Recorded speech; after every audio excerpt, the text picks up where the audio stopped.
Oi, bom dia a todos. Obrigado pela presença. Nós vamos ter agora uma mesa redonda sobre doença renal do diabetes. Nós vamos passar por tópicos como o fenótipo não albuminúrico, nova era de nefroproteção, biópsia renal e tratamento da doença renal crônica em estágio 3 e 5. Muito obrigado pela presença de todos. As perguntas devem ficar para o final.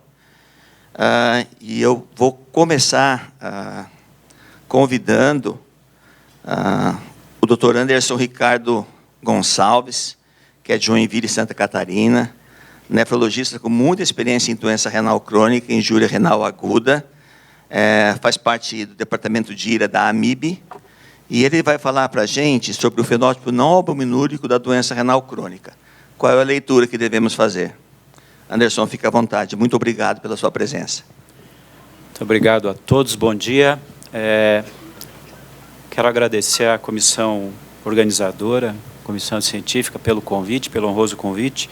Especialmente queria agradecer ao Vinícius pelo tema que ele me desafiou para a gente bater um papo hoje sobre uma situação que é bastante clínica, né, da doença renal do diabetes, que é o fenótipo não albuminúrico, aquele paciente que a gente até acha, às vezes, que não é doença renal do diabetes, né?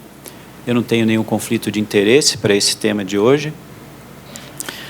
Quando a gente ensina doença renal do diabetes, a gente fala dos estágios do Mogensen, né?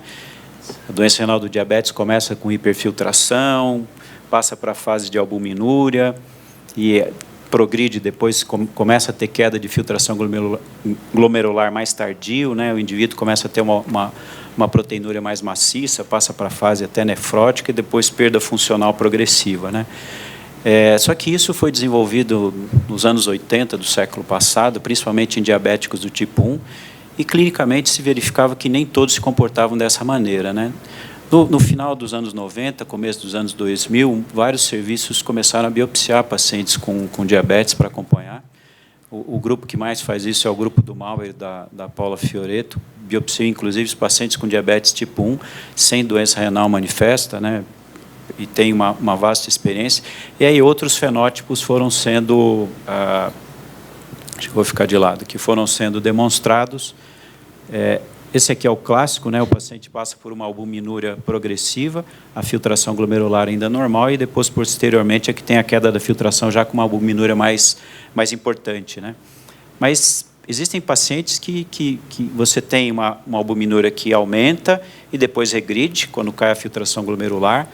Em geral, esses aqui são os pacientes que têm tratamento, né, com os inibidores do sistema renina-angiotensina-aldosterona. Existem fenótipos que são muito agressivos, com perda rápida da função renal. E o grupo que a gente vai falar é o grupo de pacientes que tem queda progressiva da função renal, mas não passam para o lado da albuminúria, né?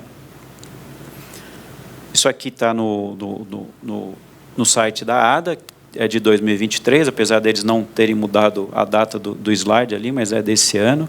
Então, vocês vejam que nós temos pacientes com doença renal do diabetes no grupo que não tem albuminúria, que é albuminúria abaixo de 30 miligramas nas 24 horas.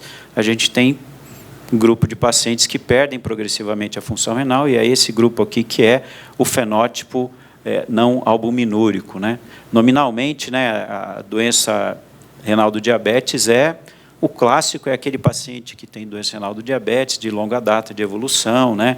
Tem retinopatia, doença microvascular associada, albuminúria, sem outra causa que a gente consiga identificar, né? E a perda progressiva de função renal.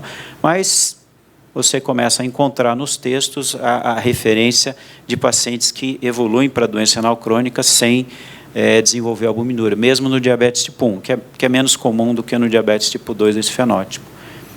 Qual é a prevalência, né? A prevalência a gente encontra, esses aqui são alguns estudos com coortes um pouquinho mais antigas, da década passada, mas você vê que a prevalência é alta, em torno de 1/3 até 2/3 dos pacientes com diabetes do tipo 2 tem esse fenótipo não albuminúrico, tem perda progressiva da função renal sem chegar a desenvolver albuminúria, né?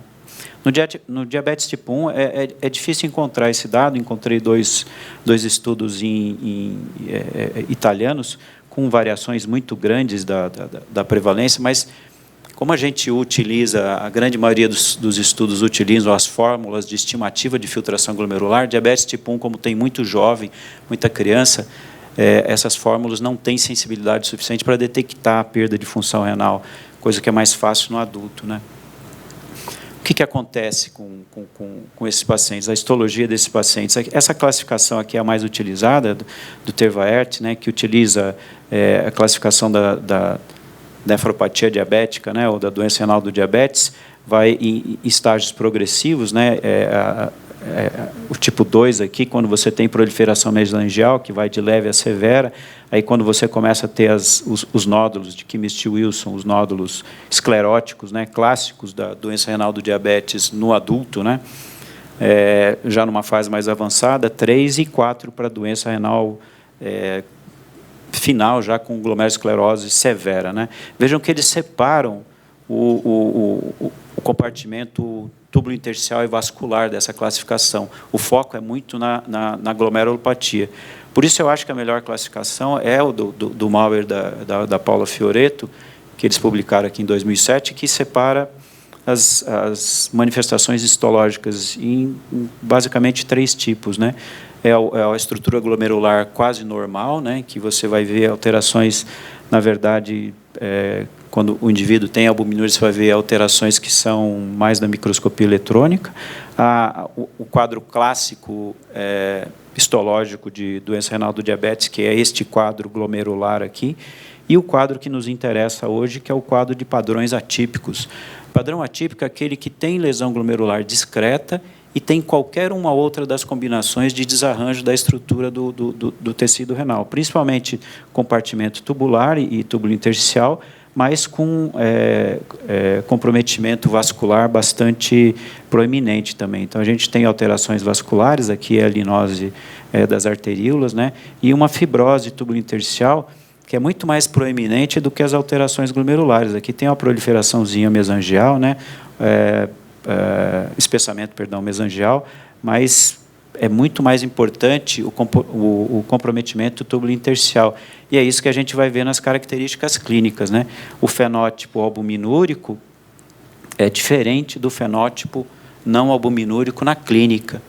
Esse paciente aqui, ele tem muito mais doença macrovascular, então é o paciente que vai ter muito mais AVC, infarto e doença vascular periférica, com manifestação sem desenvolver tanto as clássicas microangiopatias que a gente vê no diabetes tipo 1, principalmente, né? A retinopatia, a neuropatia e o comprometimento glomerular. Não tem uma correlação com a retinopatia e tem predomínio na histologia e na clínica de dano túbulo intersticial e vascular.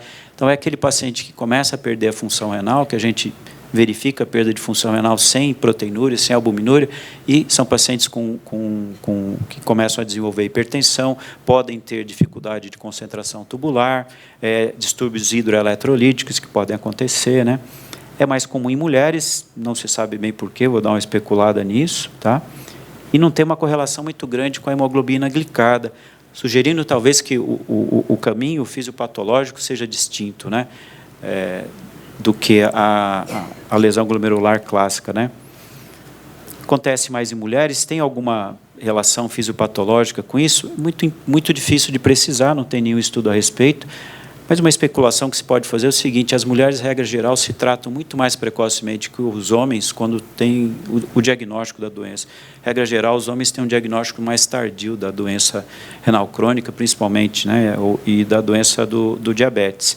Então, será que o fato de ter uma prevalência maior de mulheres significa que algum dos tratamentos que a gente está fazendo pode ter uma relação nisso? Uma das especulações é que a gente não está enxergando a albuminúria porque esses pacientes já estão tratados com inibidores do sistema renina-angiotensina-aldosterona. O que fala um pouco contra isso é que o fenótipo é um pouquinho diferente. Eles têm muito menos doença microvascular e, histologicamente, tem muito mais comprometimento do túbulo intersticial. Será que os medicamentos podem eventualmente fazer mal? Ninguém sabe, né? Também tem uma correlação menor com a hipertensão arterial sistêmica, tá? mas tem uma relação muito maior com eventos cardiovasculares do que com a doença renal crônica progressiva. Então, é um paciente que tem um ambiente de doença cardiovascular, de eventos cardiovasculares, mas tem um ambiente menor de doença renal crônica progressiva, né? Isso pode ser porque a gente controla demais a pressão desse paciente. Vocês sabem que existem bastante estudos que mostram o efeito J do controle pressórico. É difícil precisar isso, qual paciente, né? Porque se formos ver os resultados dos grandes trials, o sprint trial, mostra que pressão mais baixa tem efeito benéfico, mas provavelmente há um grupo de pacientes que um overtreatment, né, da hipertensão pode provocar alguma deterioração orgânica. Entre elas, a especulação é a possibilidade de fazer fibrose de túbulo intersticial, porque você, no indivíduo que tem já um comprometimento da autorregulação glomerular, você vai ter uma possibilidade de ter isquemia, né, do segmento pós-glomerular e aí fibrose de túbulo intersticial, né? Isso é totalmente especulativo, né? E aí vem o efeito do bloqueio excessivo do sistema renina-angiotensina-aldosterona. Existem alguns pacientes, todos aqui que fazem clínica há muito tempo, devem ter pacientes dessa forma, que quando você diminui o uso ou até suspende o uso de inibidor do sistema renina-angiotensina-aldosterona em DRC avançado, esses pacientes recuperam a filtração glomerular e conseguem ficar meses ou até alguns anos com uma função renal ainda sobrevivendo à terapia dialítica, né? Mas isso são casos muito pontuais. Nenhum estudo clínico, saiu no ano passado um estudo clínico que buscou fazer esse tipo de intervenção, ele não mostrou nenhum benefício no retardo da progressão da doença renal em grandes grupos, né? A fisiopatologia mais discutida atualmente é que isso pode se dever a fenômenos agudos, insultos agudos no paciente com doença renal crônica, né? Então, ou o próprio insulto agudo evoluindo para a doença renal crônica também, né? Então, a gente sabe que, quando a gente tem um insulto agudo, a gente tem uma via de recuperação da função renal, né? Que pode ser não adequada, ou quando você tem um novo insulto em cima de alguém que está em fase de recuperação, regra geral, levando à fibrose túbulo intersticial, né? Parece que o diabético é mais suscetível a isso. Uma das razões é porque tem um estado inflamatório próprio do diabetes, né? Tem doença vascular já pré-estabelecida, muito mais comorbidades, muito mais intervenções, muito mais risco de desenvolver insuficiência renal aguda. Contraste, por exemplo, né? As células tubulares submetidas à hiperglicemia persistente, à glicosúria, potencialmente são mais suscetíveis à lesão tubular. Esta até é uma das razões que se especula pelo qual os antagonistas ou os inibidores da SGLT2 têm efeitos nefroprotetores, né? A lesão histológica tem predomínio túbulo intersticial e de fibrose, que é compatível com a lesão pós-insulto agudo, né? Mas para a gente é muito difícil, porque como é que você vai detectar um insulto agudo? Às vezes o paciente não precisa entrar em diálise, né? Faz contraste no paciente, a creatinina dele se eleva a 0,3, fez um insulto agudo, tem algum dano celular, a gente não consegue identificar clinicamente. Eu usei um IECA no paciente, eu espero que a creatinina possa se elevar nesse paciente, a filtração cair até 30% do basal dele, isso é considerado normal. Como é que eu vou identificar um surto de insuficiência, de injúria aguda nesse paciente, né? Então, a gente tem várias intervenções que torna difícil identificar, mas provavelmente essa é a fisiopatologia mais importante, pelo menos identificada. E a gente consegue marcar isso de alguma forma? A resposta é não, tá? Existe muito estudo em cima disso. Metabolômicos é um negócio que se estuda bastante em urina, né, que você consegue identificar todos os participantes das vias bioquímicas de insulto ou dos fenômenos celulares que estão acontecendo, mas até o momento não existe nenhum dado específico para esse tipo de paciente, né?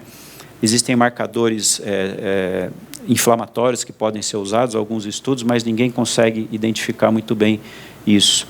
Marcador que se usa em criança, o aumento do ácido úrico urinário, né? Mas provavelmente o aumento do ácido úrico urinário se acompanha quando a criança tem queda da filtração glomerular, o aumento do ácido úrico urinário é verificado, né?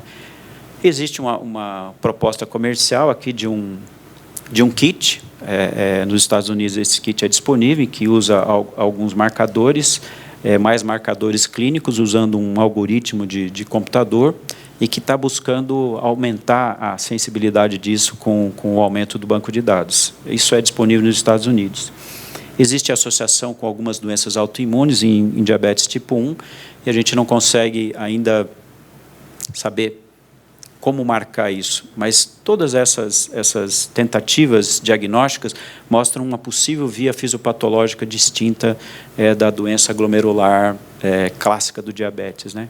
Como é que evoluem esses pacientes? O maior estudo que tem de pacientes não albuminúricos é a sequência do ACCORD, aqui 9 anos, milhares de pacientes. Se vocês olharem aqui a queda percentual da taxa de filtração glomerular do paciente não albuminúrico, ela é praticamente igual ao paciente sem doença renal crônica. Então, o fenótipo não albuminúrico é aquele que progride muito mais lentamente, né?